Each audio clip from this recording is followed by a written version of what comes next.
नमस्कार, श्री स्वामी समर्थ सगळ्यांना।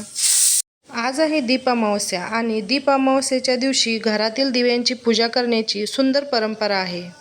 या दिवशी कणकेचे दिवे करून त्यांची सुद्धा मनोभावे पूजा केली जाते। आपल्या घरात आहे ना, सुख शांती राहावी, समृद्धी राहावी, नकारात्मकता दूर व्हावी आणि आपल्या मनातले जे काही वाईट विचार आहेत ते दूर व्हावेत आणि आयुष्यामध्ये नेहमी प्रकाश राहावा, हीच भावना मनात ठेवून या दिव्यांची मनोभावी पूजा केली जाते। सगळे दिवे स्वच्छ करून धुवून ठेवलेले। मग आता 7 वाजले, 7 वाजता पूजा करायला घेतलेली।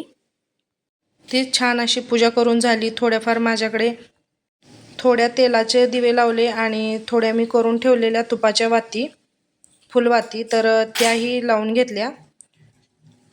आपल्या घरात कितीही मोठी पूजा असो, छोटी असो, एक छोटासा दिवा जरी लावला तरी त्याच्या पाठीमागची भावना महत्त्वाची असते। आपण किती श्रद्धेने आणि प्रेमाने पूजा करतो, हीच खरी पूजा होते। कसं आहे ना, आजच्या काळात आपण कितीही आधुनिक झालो तरी आपल्या ज्या काही छोट्या छोट्या परंपरा आहेत त्या आपण आपल्या मुलांपर्यंत जरूर पोचवायला पाहिजेत। कारण या परंपरेमधूनच मुलांना आपल्या संस्कृतीची ओळख होते। मुलांच्या आयुष्यात नेहमी सुख, आनंद, आरोग्य राहावा आणि त्यांच्या उज्ज्वल भविष्यात नेहमी प्रकाश राहावा यासाठी मनापासून प्रार्थना करावी। व्हिडिओला लाईक आणि शेअर नक्की करा आणि हो, चॅनलला सबस्क्राईब केलं नसेल तर सबस्क्राईबसुद्धा नक्की करून घ्या।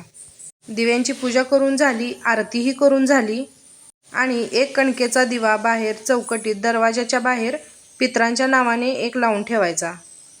त्याच्यानंतर घरात सगळीकडे धूप फिरवून घेतला।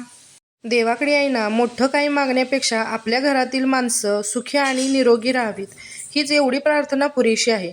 चला तर मग भेटू पुन्हा एका नवीन व्हिडिओमध्ये।